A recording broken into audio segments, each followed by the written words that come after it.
Welcome to The Voices. I'm your host, J Catalyst. The poet, the storyteller, the intuitive, and at times the soul scribe. It all depends when you encounter me. This space is for the unheard, the unseen, and the unforgettable.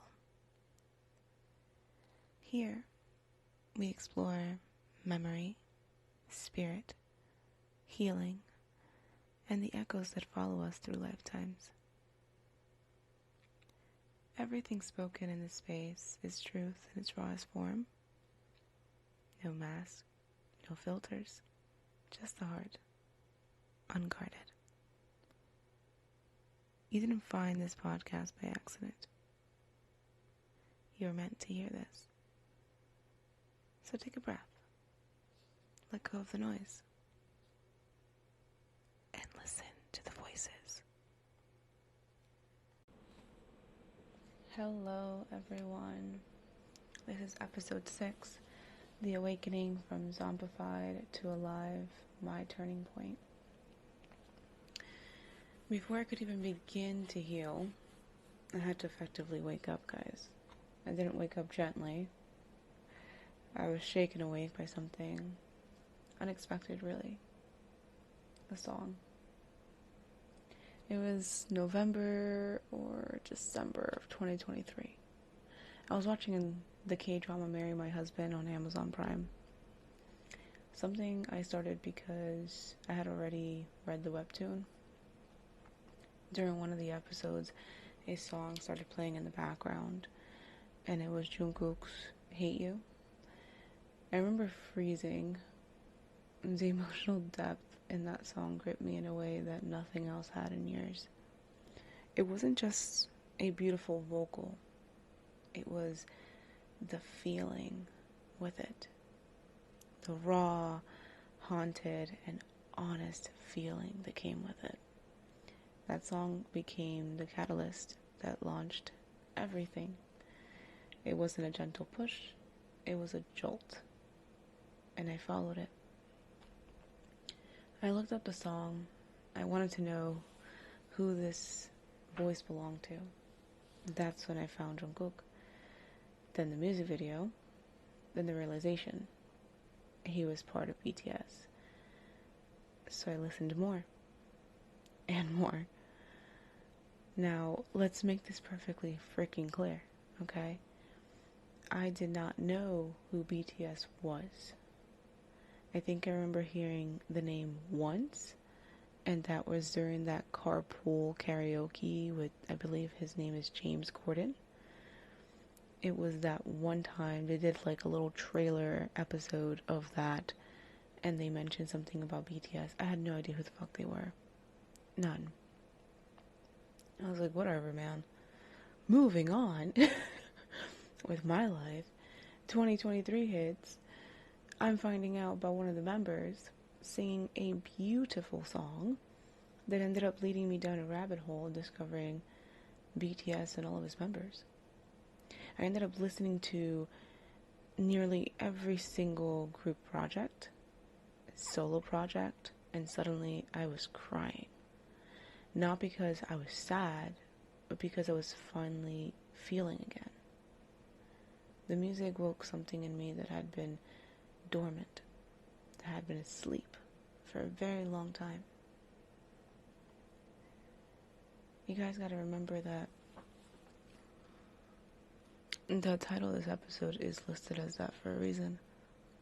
I felt like the living dead. There's so many parts of me that I had to basically shrink to nothing, so that the others around me, the ones who I consistently was in the presence of, could feel less threatened by me. They could feel more comfortable. They could like me. BTS's music taught me that we're not here to play the small game. And I damn well am not going to keep letting myself shrink to nothing again for anyone. Now, back to this. Then came along Yoongi.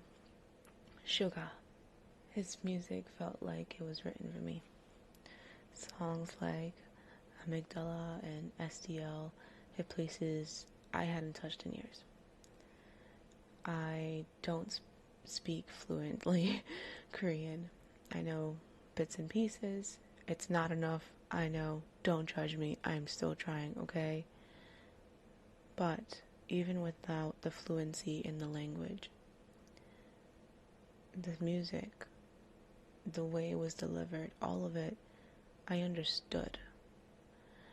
His pain, his honesty, his vulnerability, they mirrored everything I hadn't yet been able to say. And it was like hearing the pages of my own journal sung back to me. That's what it felt like. That's when it hit me. I was living a life I didn't want.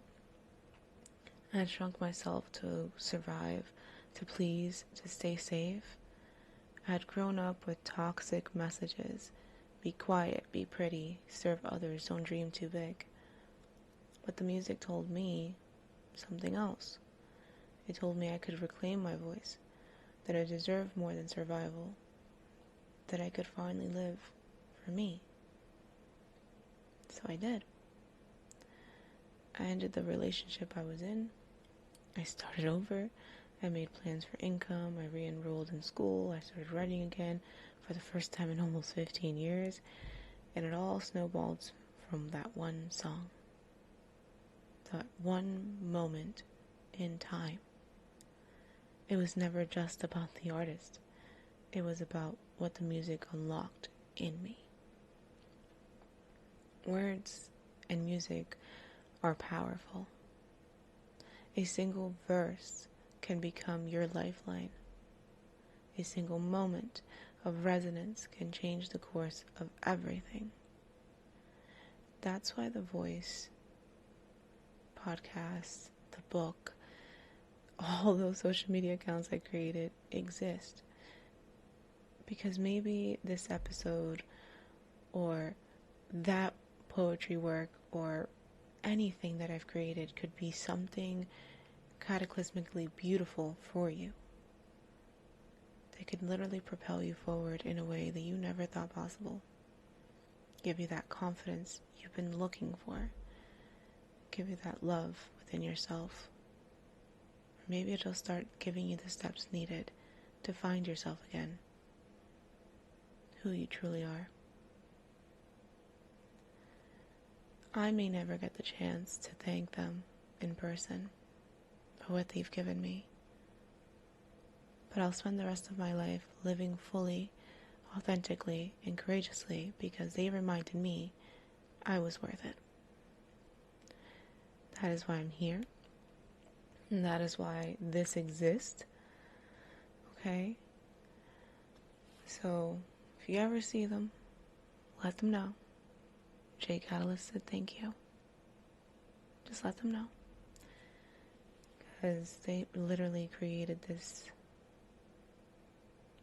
I guess this alarm clock within me that just finally went off. And I appreciate every moment that has happened ever since. So, remember guys, like, comment, share. If you want, you don't have to. But remember who you are. And if you don't, maybe I can be the one to help you do that. Take care, keep smiling, and keep going.